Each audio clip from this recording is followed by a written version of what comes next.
तो इस कहानी के शुरू में हम जेफ नाम के एक आदमी को अपनी बोट पे देखते हैं। वो और उसके साथ ही सांपों को पकड़कर उन्हें बेचने का बिजनेस करते थे और इस मर्तबा ये लोग सांपों को पकड़ने के लिए ऐसी खतरनाक जगह जा रहे थे जहाँ के बारे में माना जाता है कि वो जगह कर्स्ड है। वहाँ पर दुनिया का सबसे बड़ा, सबसे खतरनाक क्रिम्सन एनाकोंडा रहता था, जो किसी भी चीज को बड़ी ही आसानी से अपना शिकार बना ले, यहाँ तक कि वो उसके अपने ही जैसे एनाकोंडा से क्यों ना हो। खैर, अब ये लोग अपनी मंजिल पे पहुँच जाते हैं और जेफ का कैप्टन साथी जेफ से ज्यादा पैसे मांगने की डिमांड करता है, क्योंकि ये बहुत खतरनाक जगह थी। यहाँ वो और उसकी बोट सेफ नहीं थे। जेफ भी पैसे निकाल कर उसे दे देता है, लेकिन इस मर्तबा गलती से पैसे उससे नीचे गिर गए। जिन पैसों को जब कैप्टन उठाकर सीधा हुआ तो एकदम से जेफ ने उसके गले में अपना चाकू स्टैब करके उसे मार डाला। इसी चाकू से फिर जेफ ने उसका गला उतार कर नदी में फेंक दिया, ऐसे जैसे वो किसी के लिए चारा डाल रहा हो। ये चीज उसके बाकी साथी भी देख रहे थे। जेफ उन सबसे कहता है मुझे धोखेबाजों से नफरत है। ये लोग आगे बढ़ते हैं और जंगल में इन्हें एक मूर्ति दिखाई देती है, ऐसी मूर्ति जिसके ऊपर बहुत सारे सांप बने हुए थे। और ये देखते हुए जेफ कहता है तो आखिर क्रिम्सन एनाकोंडा की कहानी सच थी। दूसरी तरफ जेफ के साथियों को बहुत सारे सांप मिल जाते हैं, जिन्हें देखकर वो भी बेतहाशा खुश हो चुके थे। जल्दी जल्दी वो इन्हें अपने थैलों में भरना शुरू कर देते हैं।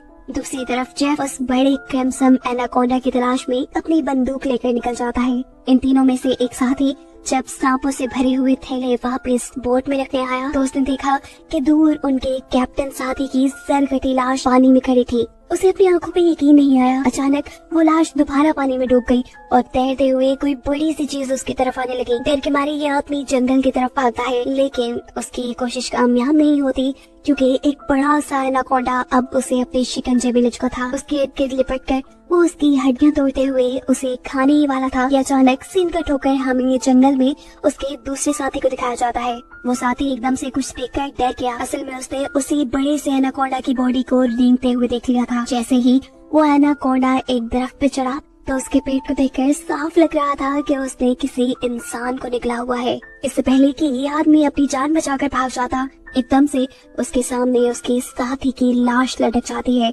जिसके ऊपर अजीब सा लिक्विड लगा था, क्योंकि सांप ने अब वापिस उसे अपने मुंह से उगल दिया था। उस पहले वाले आदमी को फेंककर ये सांप अब इस आदमी को अपने शिकंजे में जकड़ लेता है। दरख्त के साथ लगाए वो इसकी हड्डियों को भी जकड़ कर तोड़ देता है और फिर उसे भी खाने लग जाता है। दूर खड़ा जेफ चुपचाप ये सहारा नजारा देख रहा था और खुश हो रहा था। बजाय अपने साथियों को बचाने के वो तो ऐसे खड़ा था जैसे सब उसकी मर्जी के मुताबिक हो रहा हो।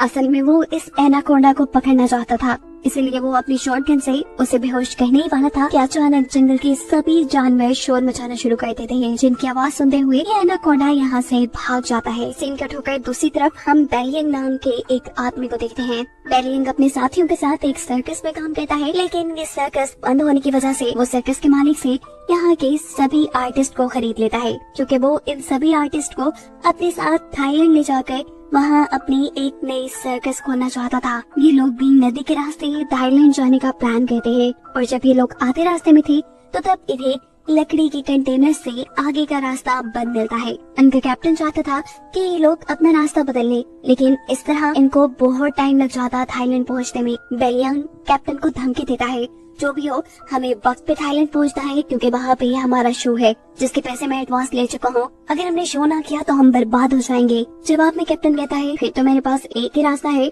कि हम उन सारी चीजों को डायनामाइट से उड़ा दें, बिना ये बात जाने कि उनके इस काम से उनके ऊपर कितना बड़ा खतरा आ सकता था। ये लोग बम से उन सारे कंटेनर्स को जला देते हैं। ऐसा करने से उनका रास्ता तो साफ हो गया, लेकिन देखते ही देखते बहुत सारे सांपों की बारिश उनकी शिप पे हो गई, जो कि उन सभी के सभी लकड़ी के कंटेनर्स में सांप भरे थे। डर के मारे ये लोग कहीं न कहीं छुपने की कोशिश करते हैं, जबकि बहुत से लोग बुरी तरह सांपों में घिर चुके थे। इनकी एक साथी लाइन यहाँ होशियारी दिखाती है और एक प्रेशर वाले पाइप के जरिए इन सभी सांपों को अपनी शिप से नीचे गिराने में कामयाब हो जाती है। लेकिन तभी अचानक बाथरूम की छत टूटने की वजह से बहुत सारे सांप बेलियंग के ऊपर गिर जाते हैं, जो कि बाथरूम के अंदर छुपा था। जिनसे बचने के लिए वो नदी में कूद जाता है और तैरते हुए किनारे तक पहुंचता है। लेकिन उसकी बुरी किस्मत यहाँ पर भी एक किंग कोबरा उसे काटने के लिए उसके सामने था। इससे पहले कि वो उसे डस लेता, यहाँ कोई आदमी उसके ऊपर पाँव रखते हुए उसे कुचल देता है। ये इंसान जेफ था जिसने बेलियंग की जान बचा ली थी, इसीलिए बेलियंग उसे अपनी शिप पे ले आता है। जेफ सबको बताता है कि वो एक वाइल्ड एक्सप्लोरर है और एक एक्सीडेंट की वजह से वो यहाँ जंगल में फंस गया। यहाँ अचानक इनका एक साथी कान पकड़कर जोर जोर से चिल्लाने लगा था। जेफ करीब जाकर उसका कान गौर से दिखता है, फिर अपनी उंगली पे कट लगाते हुए वो इस लड़के के कान के पास ले जाता है और हम देखते हैं कि अचानक उसके कान में से एक सांप का बच्चा निकलकर जेफ के हाथ पे काट चुका था और उसके काटने से जेफ को कोई फर्क नहीं पड़ा। वो तो इस सांप को उठाकर पानी में फेंक देता है।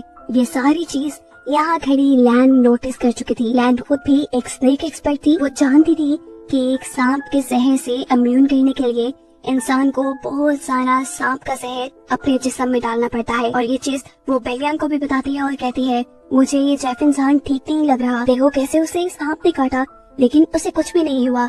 जबकि दूसरी तरफ जेफ इस बोट के कैप्टन से मिलता है। वो चाहता था कि कैप्टन अपनी बोट को उसके बताए नक्शे के मुताबिक एक जगह पे ले जाए। जिस जगह के बारे में सुनते ही ये कैप्टन बंदूक निकाल के जेफ के ऊपर तान देता है और कहता है अगर दोबारा तुमने यहाँ जाने की बात की ना मैं तुम्हें गोली मार दूंगा। क्या तुम ये बात नहीं जानते वो जगह कर्स्ड है। यानी कैप्टन भी क्रिम्सन एनाकोंडा के बारे में जानता था। उसकी सारी बातें सुनकर जेफ फिलहाल के लिए तो यहाँ से चला जाता है, लेकिन हम देखते हैं कि उसके जाते ही यहाँ कैप्टन जो फिशिंग कर रहा था उसकी फिशिंग रॉड अचानक कोई नीचे से जोर से खींचता है, जिसके खींचने पर कैप्टन खुद भी पानी में गिर गया। दरअसल ये जाल जेफ ने ही कैप्टन को पकड़ने के लिए लगाया था। वो कैप्टन को अपने जाल में फंसा चुका था, अपने उस जाल में जिस जाल में उसने एनाकोंडा को पकड़ना था और कैप्टन एनाकोंडा के लिए चारे का काम कर रहा था। कैप्टन का गायब होना लैन को शक में डाल देता है। लैन जानती थी कि ये जेफ का ही काम होगा।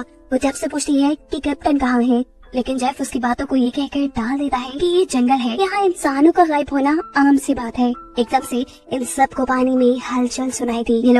ये लोग पूछते हैं ये आवाज कैसी है और जेफ बताता है यहाँ कुछ बहुत बड़ा आने वाला है। दिखाया जाता है कि नदी की गहराई में बहुत बड़ा एनाकोंडा जेफ के लगाए जाल की तरफ बढ़ रहा था।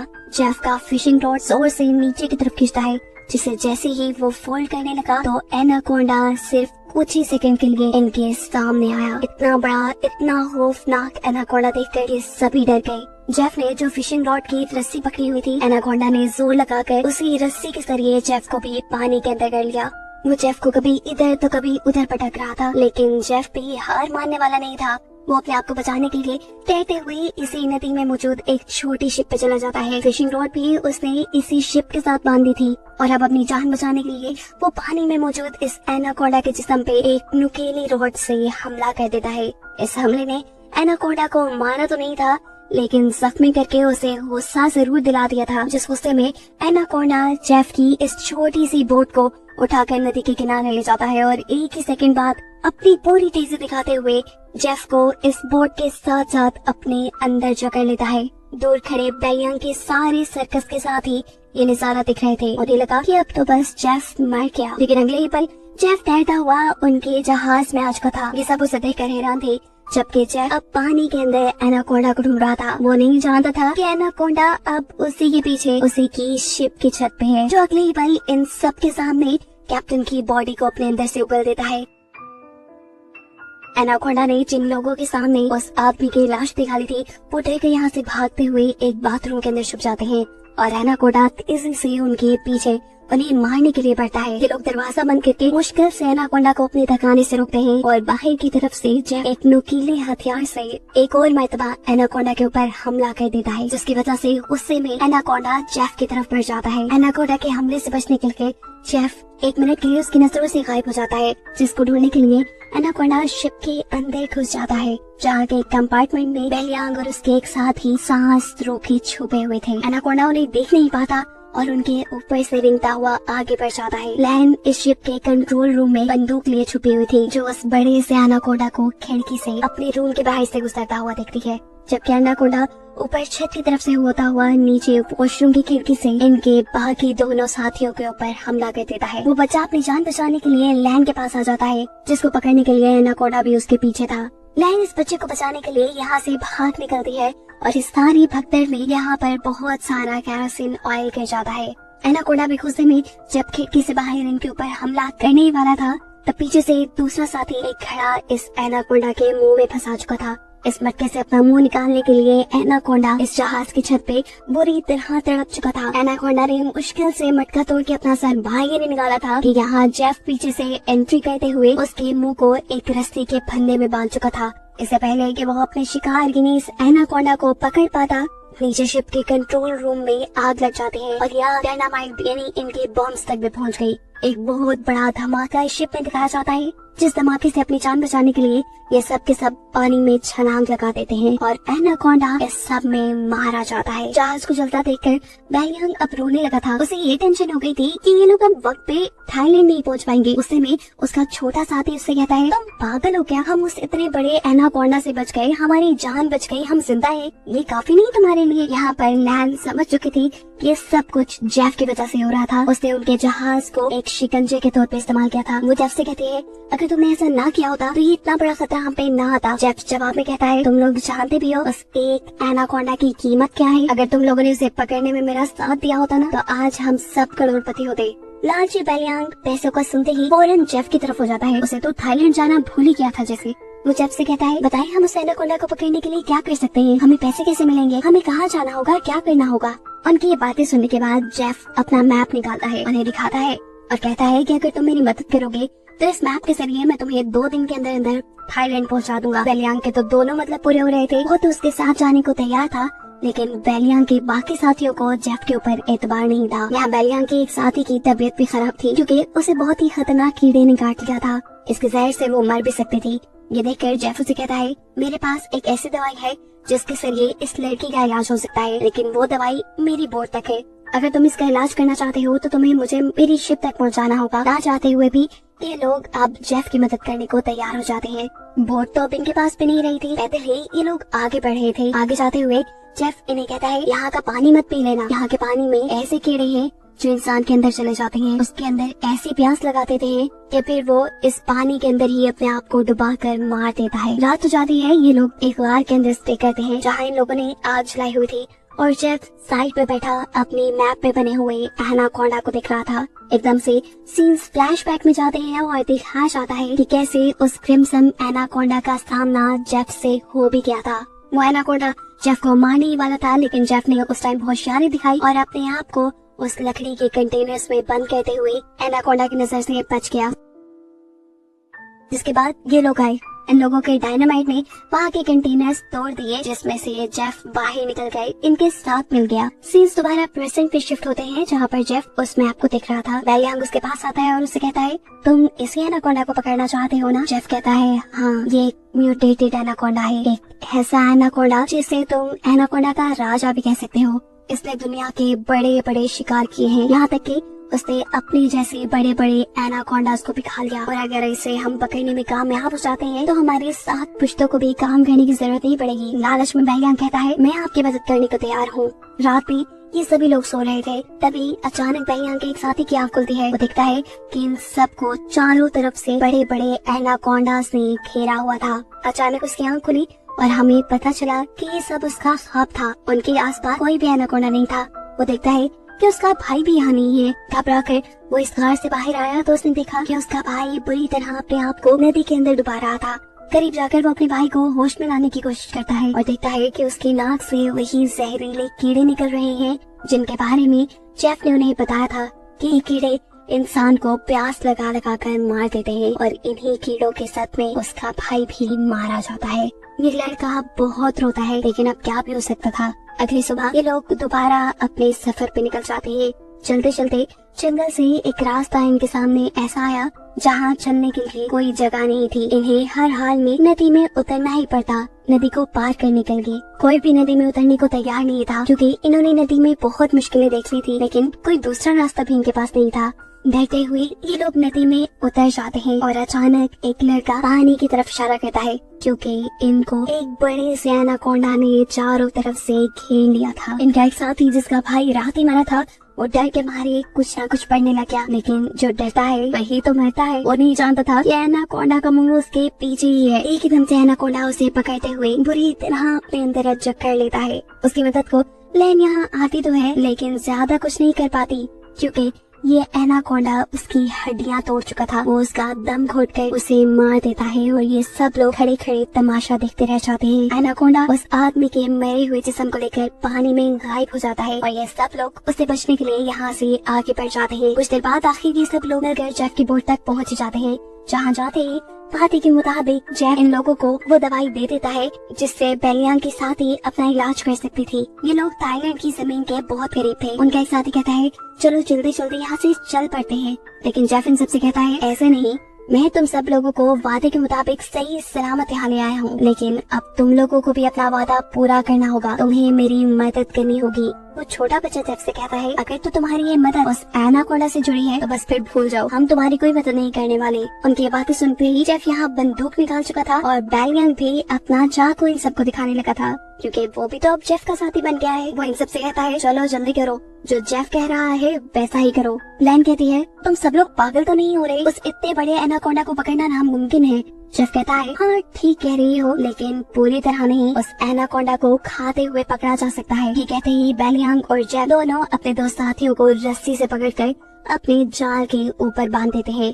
क्रिम्सन एनाकोंडा के चारे के तौर पर रोता हुआ वो बच्चा बेलियांग से कहता है तुम ऐसा क्यों कर रहे हो, अगर हम लोग मर गए तो सोचो तुम्हारी सर्कस में कौन परफॉर्म करेगा। उसकी बात सुन के पागलों की तरह बेलियांग हंसने लगा और उसने कहा तुम्हें क्या लगा मैं तुम्हें सर्कस के लिए थाईलैंड लेके जा रहा हूँ? अरे पागलों, मैं तो तुम्हें वहाँ लेके जा रहा था ताकि तुम्हारे ऑर्गन्स बेच के मैं बहुत सारा पैसा कमा सकूं, लेकिन अब देखो मैंने अपना प्लान चेंज कर दिया। अब मैं जेफ के साथ मिल गया हूँ क्योंकि मैं जानता हूँ कि तुम्हारे से भी ज्यादा पैसे मुझे ये एनाकोंडा दे सकता है। यहाँ दूसरी तरफ क्रिम्सन एनाकोंडा के लिए ट्रैप लगाते हुए जेफ ने उन दोनों लड़कियों को भी दरख्त से बांध दिया था, जिसके बाद वो अब एक लड़की से बदतमीजी भी करने लगा था। ये लड़की भी चालाक थी, वो उसे रोकती नहीं बल्कि उसी को अपने जाल में फंसाकर उसकी पॉकेट से उसकी गन निकाल लेती है, जिससे पीछे मुड़कर जैसे ही वो जेफ को शूट करती है तो उसकी बुरी किस्मत ये गोली चली ही नहीं और अब वो खुद आ गई जेफ के कब्जे में।